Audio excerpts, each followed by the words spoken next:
Shri Guru Sriyuta Padakamalam Shri Gurun Vaishnavamscha Shri Rupam Sagrajatam Sahagana Raghunatanvitam Tam Sajivam Sadvaitam Savadutam Prijana Sahitam Krishna Chaitanya Devam Shri Radha Krishna Guna Lalita Shiva Shakanvitamscha Hey Krishna Karuna Sindhu Dinabandho Jagatpate Gopesha Gopika Kanta Radha Kanta Namostute Tapta Kanchana Gaurangi Radhe Vrindavaneshwari Vrishabhana Sate Devi Pranamami Pari Hari Priye. We are discussing the glorious sevas of Srimati Radharani. From the Ujjwal Nilamani, the list of 16 sevas is given there. And we thought we would go through them because Rupa Goswami gives examples of each one of them. And the sadhaka in Raganuga Marg, he has rag.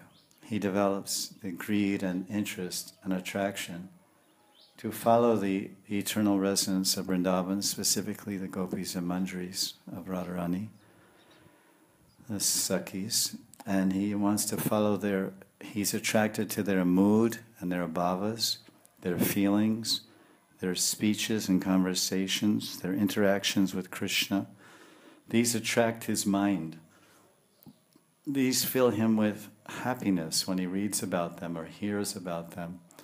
And then as he reads and hears about different individuals specifically, in the beginning he may read Krishna book and say 10th canto of Bhagavatam. He's reading about Krishna's Leelas and Vrindavan, Mathura and Dwarka. So especially if he's reading about Vrindavan, because Gaudiya Vaishnavism is all about Vrindavan. Aradhya Bhagavan Brajesha Tanayos Sridham Vrindavanam. Advaitacharya's disciple Srinath Chakravarti was an associate of Sri Chaitanya Mahaprabhu and a disciple of Advaitacharya. He wrote this prayer to establish the actual Sambandha Videya and Prayojana of Gaudiya Vaishnavism. It's in Prabhupada's shloka book. Auradhya Bhagavan Brajesha Tanayo Sridham Vrindavanam. Ramya Kachit Upasanam Brajabudi Avir. He says the Ramya Upasana, the method of worship, the abhideya, the sadhana, the practice, the way, the path to follow, the marg, the bhakti marg, the prem marg, is the way of the gopis. And Auradhya Bhagavan Brajesha Tanayos, the worshipful Lord, Auradhya Dev, the worshipful Lord of Gaudiya Vaishnavas, that's us, the followers of Lord Chaitanya and worshippers of Radha and Krishna. Our worshipful Ishtadev, our goal is Nanda Nandan Prem, Govinda Prem, Gopinath Prem, Krishna Prem, specifically the son of Brajendra Nandan, the son of Brajaraj Nanda Baba. This is the first line, Auradhya. So we honor, we respect, we hear about, we maybe worship Rukmini Dwarkadish and Mathuradish and Mathuranath. But our goal is Vrindavan. Auradhya Bhagavan Brajesha Tanayos Sridham Vrindavanam. So this is what Lord Chaitanya taught. And if we're his followers and his students and his servants, then we will teach the same thing and follow the same thing. He said, this is the Sambandha. This is our Prayojana. Our Prayojana is Krishna Prem, Krishna Vrindavan. And our goal is Goloka Vrindavan, Braja Gokul, Barsana Nandagram, Radhakund Vrindavan, not Dwarka, Mathura, Vaikuntha. Then how to get there? What is the path? What is the way? What is the method of worship? Do we follow the cowherd boys? Do we follow Mother Yashoda and Nanda? Do we follow the Patrak and Raktak and the house servants? Do we follow the nursemaids? Who do we follow to get to that goal of Vrindavan and to get to that goal, that prayojana, that final point of Krishna Prem, to attain that goal of Krishna Prem, Krishna Vrindavan, the son of Nanda Maharaj? Whom do we follow? And what process of worship do we adopt? Ramya Kachit Upasana Brajabadubir. We do upasana, There's Vishnu Upasana, Deva Upasana, Shiva Upasana, Durga Upasana, Pancha Upasana, Ganesh Upasana. Many times of Upasana. Upasana means to sit near the one you love, or to sit near the one you want to worship or love. Upa-asan. Upa means near, or by, or additional. So Vishnu Upasanam. You worship Vishnu, you go to Vaikuntha. So our Upasanam, to get to Vrindavan, the goal of Brajadam, back home, back to Vrindavan, or to go to Vrindavan, then we have to follow the gopis. Ramya Kacharupasana. Ramya Upasana. Ramya Upasana. The word of Ramya means delightful, joyful, playful, blissful, intimate, conjugal, erotic, madhurya rati. This is what Ramya means in many ways. Ramya means delightful, cheerful, joyful, intimate. Nijanga Seva, Ramya Upasana. And who are the exemplars, who are the gurus, who are the teachers of this method of Upasana, this method of worship? The Brajavadu. And I think there's some Kirtaniya band called the Brajavadus. I think you must have heard. Some group of ISKCON devotees, I think some young ladies, I guess, because Vadu means ladies. Brajavadu, Braj means Vrindavan, Braj, and Vadu means a newly married bride is called a Vadu. So our gurus are the gopis. Our method of worship is their method of worship. Tan, Man, Dan, Krishna Samarpan. Their bodies, their minds, their words, everything in the service of Krishna. So we should have the same dedication, the same focus, and the same goal. And then, what is the proof? What is your praman to establish this? You have this abhideya and this prayojana. In the first two lines, you're given the goal and the process. What is the sambandha? What is the pramanic evidence? What is the foundation to establish this method of worship and to follow this line of bhajan and bhakti marg, to attain this goal of Brajendra Nandan and Krishna in the mood of the gopis and the seva of the gopis? What is your praman? Srimad Bhagavatam Paranam Amalam. Srimad Bhagavatam Paranam Amalam. Our sambandha, our whole philosophy, our whole sambandha and our prayojana, our abhideya, our process of sadhana, Ramya Upasana, worshipping in the mood of the gopis, is based on Srimad Bhagavatam, Dasamaskanda, 10th canto, chapter 1 through 39. And then chapter 47, also mentioned, Brahma Gita's very significant revelation of Radharani's madness, Divyonmad in Mahabhav, the topmost Gopi Prem, Gopi love. So this is a clear verse, and Prabhupada, you've seen his early writings in Radha Damodar in the 58 and 59 and 60, and his early Bhagavad Darshan Hindi magazines, and his Bhakti Gathas, he's writing articles of Chaitanya Charitamrita, and he's mentioning this verse. This is the verse that describes the Krishna consciousness movement, and anyone who's a Gaudiya Vaishnava. There's no question. This is it. This has been accepted everywhere across Gaudiya Vaishnavism as the Sambandha, Abhideya, and Prayojana of Krishna consciousness, Radha Krishna consciousness. Does everyone know that verse? Yes, no? No, yes. It's in a shloka book, Prabhupada's shloka book. You've seen Prabhupada has a collection of verses. It's so beautiful because everything, as I mentioned, is there. The foundation, the sambandha, the relationship of us to God, the practice, and the goal. It's clear. There's nothing about Sakya Bhav there. It's very clear. And then, oh, that's your idea, Swamiji. You're saying that's Gaudiya Vaishnavism. But Gaudiya Vaishnavism also includes this rati and that rati and so many ratis. And what's the last line of the verse? According to Srinath Chakravarti Thakur, disciple of Advaita Acharya, who personally danced with Lord Chaitanya in Mayapur, Navadvip, and met with him. Is it Antaranga Nitya Siddha associate, Srinath Chakravarti. Srinath, not Vishwanath. And Vishwanath also, not less. But he said, whose idea is this? Is this Swamiji's idea? No. Sri Chaitanya Mahaprabhu, Sri Chaitanya Mahaprabhu Matamidam, the mati means the mati means the thought, the idea, the conception, the intelligence, M-A-T-I, mati. Sri Chaitanya Mahaprabhu matamidam. So it's final. This is it. Verdict. Case closed. But okay. But at least in Gaudiya Vaishnavism, this is pretty conclusive. So now, therefore, the title of this course is The Glorious Sevas of Radharani.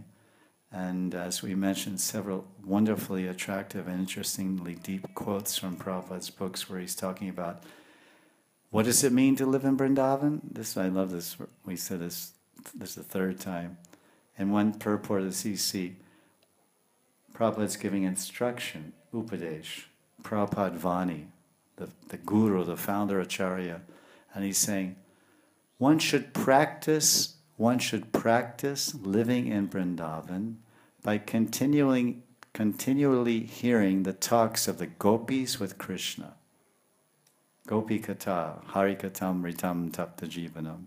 That means Veno Geet and Gopi Geet and Ras Leela and the Antya Leela of CC and all the wonderful Nectar of Devotion, all the wonderful books that describe the conversations and talks of Krishna with the gopis. And many other passages which those that are regularly attending, they have heard. So this is from wonderful source, the source of all of our fortune, Srila Prabhupada. So now we have Ujjvala Nilamani, which is specifically dedicated to the gopis.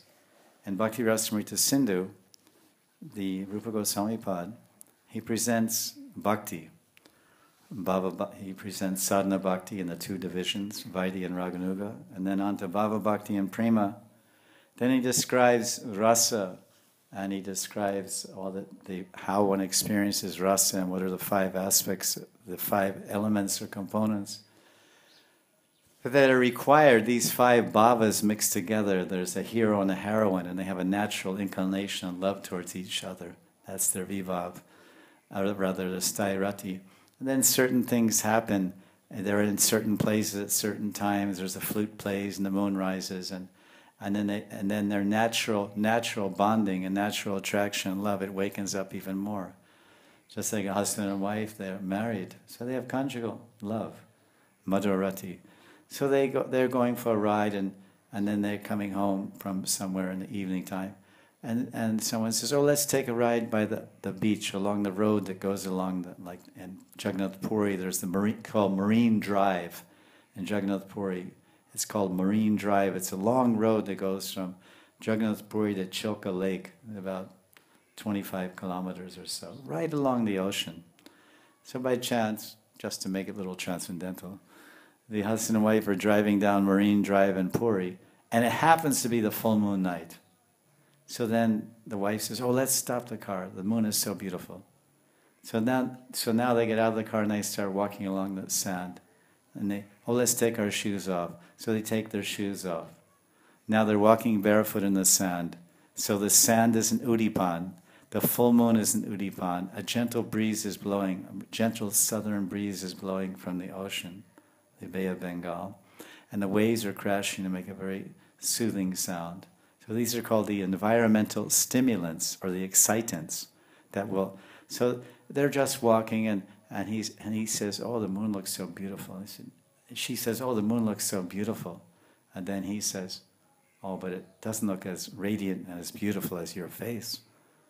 And he says that, and she hears that. Oh, and then she feels excited a little. Oh, God, he hasn't said anything like that in a long time.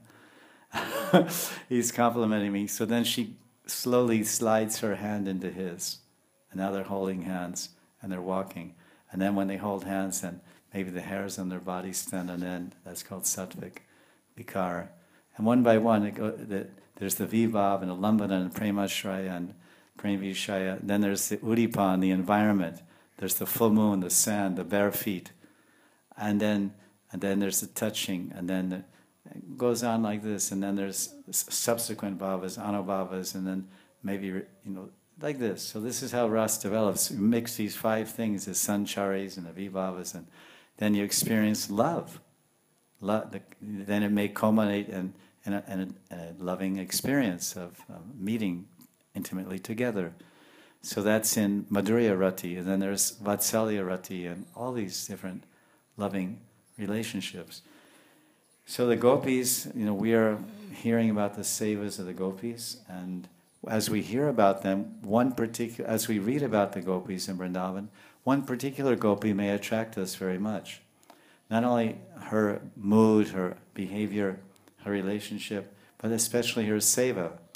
So we want to be attached. So the reason we hear these sevas, and we hear of these special sevas, is to see which seva we may be attracted to. Oh, that's a very nice seva.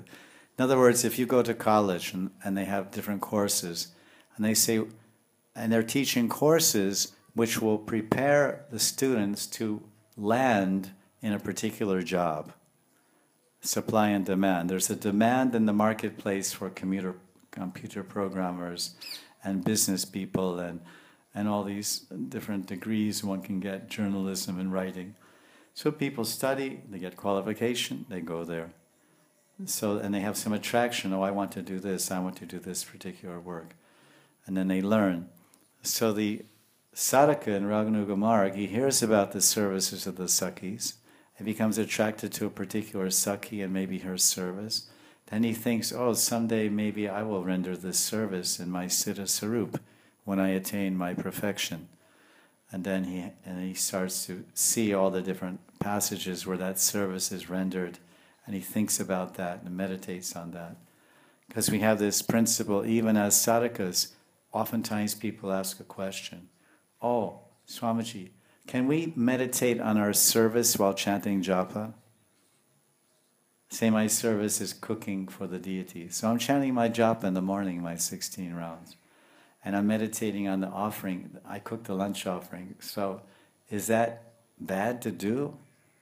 Is it bad to meditate on what kind of dal I'm going to make, and what kind of sweets I'm going to make, and what kind of pakora, and what kind of chutney, and what kind of puris, and what kind of... Krishna Balaram, they eat 4 different kinds of sabjis every day. And then 2 kinds of savories, and 1 dal, and 4 sweets. And so you have to meditate on all these things. Is that all right to do? And what is the answer? What is the answer? No. That's not the answer.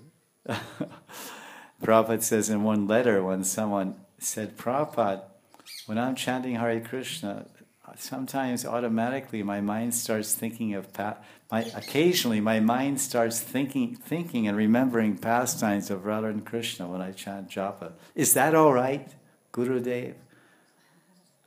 And Prabhupada wrote back and said, yes, you have understood. This is the goal. This is the goal of chanting, is to chant the holy name and remember Krishna's pastimes.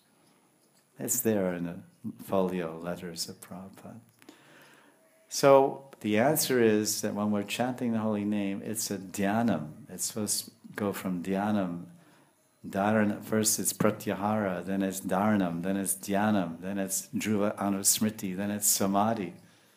Absorbed in the Nam, Rup, Gun, and Leela of Krishna, not the book distribution seva or the cooking seva or the managerial seva. I have to sell this old junky car and buy a new car for Sankirtan, and all these meditations that can come in a temple president's brain or anyone's brain. So these are called vikshep. Vikshep means distractions from the essence. Because Krishna's name is Krishna's form, Krishna's name is Krishna's qualities, Krishna's name is Krishna's pastimes. So all of these things will manifest from the pure chanting, and all of these aspects of Krishna are meant to be incorporated in the practice of chanting before our chanting becomes pure. Bhaktivinoda Thakur explains in Harinam Chintamani, one should sit in front of the deities when he chants Hare Krishna, and look at their beautiful divine forms at the Archamurti, the way they're dressed and their hair and their decorations, their eyes and ornaments and color of their garments and the way they're pinned up in chadars here and there. And then one should meditate on that form of the deity. This is instruction. So, similarly, and now we come to the level of Raganuga sadhana. When we're chanting Hare Krishna, we're also, as Prabhupada said, we should try to remember Smaranam, remember the Astakaliya Leela of Radha and Krishna, the eightfold pastimes that they have, Nishant Leela and Pratak Leela and Madhyan Leela, etc. And then we remember their pastimes, and then we think that we hanker and pray, and when will I get an opportunity to be there? And when will I render this service? And when will I render that service? So in that context, when one is firstly meditating on the Leelas of Radha and Krishna, which is not easy, of course, but he's able to meditate on the Leelas of Radha and Krishna, then he has Radha and Krishna in his meditation, and the Asasaki's Manjaris, the place, the time, the exchanges, the flow of the pastime, and then he introduces his own desirable identity as a Manjari, Saki Manjari. And then he introduces the seva that he will render in that particular time of pastimes and that particular circumstance with Radha and Krishna, especially based on the particular seva that he hankers to perform, that he likes. Just imagine. Krishna, Radharani appears to you. I want to take you to the spiritual world. I want you to be my maidservant. What service do you want to do to please me? I don't know, anything. I mean, clean the pots or cut the vegetables or, drive the Sankirtan car or anything. Oh, cha. Okay, I'll come back again. Because Radharani is very systematic. She's very organized, not like us. So and then she comes back again. Have you thought about it? Do you actually have rag? Do you have intense attraction to serve me like this? Rupa Manjari does this seva, and Rati Manjari does this seva, and Chitra does this, and Lita does that. Aren't you interested in any of these sevas? Well, no, I'm just, Krishna Das, Das, and I just want to serve, whatever you need me to do, I'll do. I'm a jack of all trades. I'll do anything and everything. Okay, then Radharani says, you think about it, I'll come back again. So everywhere we're told, and even Rupa Goswami in Bhakti Rasamrita Sindhu, when he's describing the 15 verses about Raganuga Bhakti, in the Sadhana Bhakti chapter, he's saying that one will read about a particular gopi in Krishna's Leela and their seva, and he will become attracted and develop attachment for that. That is a symptom of lobha, divine interest, divine attraction, divine necessity, greed, for the want of a better word. He really wants this. He really wants to love Krishna and serve Krishna like this devotee. And he really wants to serve Krishna in this way. So if that's not there, well, I don't know what devotee I like, and I don't know what seva. I mean, Hare Krishna. Then keep chanting Hare Krishna. that you've got the right answer. Hare Krishna.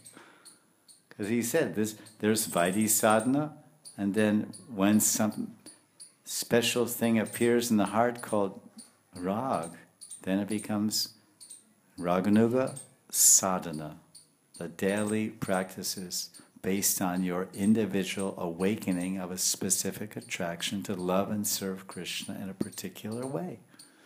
Not very complicated. You're either there or you're not. You can't pretend, everyone's into it, I want to get into it. But I'm not into it, because it's not really everyone's into it. It's rather rare, to tell you the truth. It's not so common. But it is the teachings of Lord Chaitanya. He came to teach this. And he wants, and then if one somehow by good association, by previous sanskaras, by intense practices and intense surrender, and by mercy from Guru and Vaishnavas and Holy Dham, all of that put together, his purva sanskaras, his present-day practices, the good blessings of saints, the sincerity of his practice, it may produce an actual attraction for Krishna, a heartfelt attraction, a pushing, and deep hankering. I remember once I was in Prabhupada's rooms in Radha Damodar. I was living there and serving there for his instruction to his sannyasis. And then one godbrother came, this was 1990, and I said, and now it's 1990, and we both had been in the movement already now since about 16, 18 years. We had both been in the movement of Krishna consciousness. So I said, do you read Krishna book? I said, yes, I read, I like very much. I said, is there any particular leelas that you like more? I mean, there's Vrindavan Leela for 39 chapters, and then there's Mathura Leela, then Dwarka Leela. Do you like, what do you think of the Krishna book? Oh, it's wonderful. The Krishna's pastimes are so great, and I love them all. The way he kills the demons in Vrindavan with the cowherd boys and dancing in Ras. It's all beautiful and attractive and wonderful. I said, that's nice. I said, any particular pastimes attract you more? Or, no, it's Krishna. I mean, it's Krishna book. It's all, I read it. I start in chapter 1 and I go to chapter 90, then I go again. I just repeatedly read it and I find newer revelations and realizations. I like it so much. And I said, oh, that's nice. And he said, what do you think? I said, yeah, I agree with you. That's how I feel. So he left, because it's not so good to disturb others sometimes. So then it's better to keep quiet. So we had a pleasant meeting, and we were all godbrother friends. But after he left, I thought privately to myself, I thought, he and I are, at least in this lifetime, are in the movement for 18 years together at that time. And he's a very good devotee, but he doesn't have any specific madness or specific attraction. It was clear, he indicated to me. But I understood that my outlook was much different than that. So there's quite a lot of variety amongst devotees, let's put it that way. So now we'll start with the sevas, and I've organized them because seva means action, and action means in English there must be a verb. There's a noun or a pronoun, there's a doer, and then there's an action, and there's the acting verb.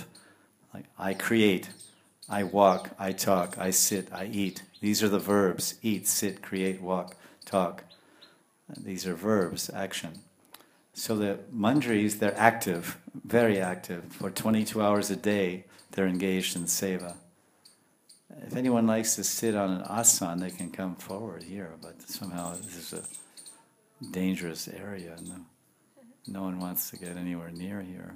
I mean, the ladies sit way in the back. The ladies can sit here. I mean, the line is just the camera line, you know. It's actually, it can have 3 or 4 men over here, 4 or 5 men here, and a nice soft Vrindavan grass, and in the shade, and there's all sun and it's hot out there. And so many ladies can sit here. But if this was all Indians, it would be a different situation. But this is a rather first time in my preaching experience I'm with Westerners, basically speaking. It's a very different, because Indians will sit right here and they say, move over the camera. So how much? And then they'll leave. If the camera needs this much space, then that much space they'll leave. You know?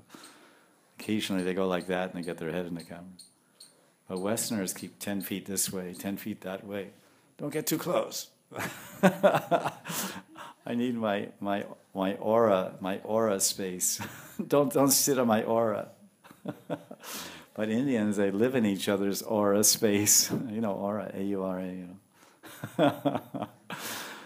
So now we'll begin. This is the sequence in the Sanskrit verse is a little different, but for memorization, or this is the way I've written about it, and I may share it what I'm writing someday. But anyway, I'm organizing it like this, and for presentation. Its essence will be there. We'll cite the different sevas that are mentioned by Rupa Goswami, the 16 sevas, and examples, the wonderful examples he gives. So the first, in terms of alphabet, the first seva of the Manjaris is to arrange the meeting of the divine couple.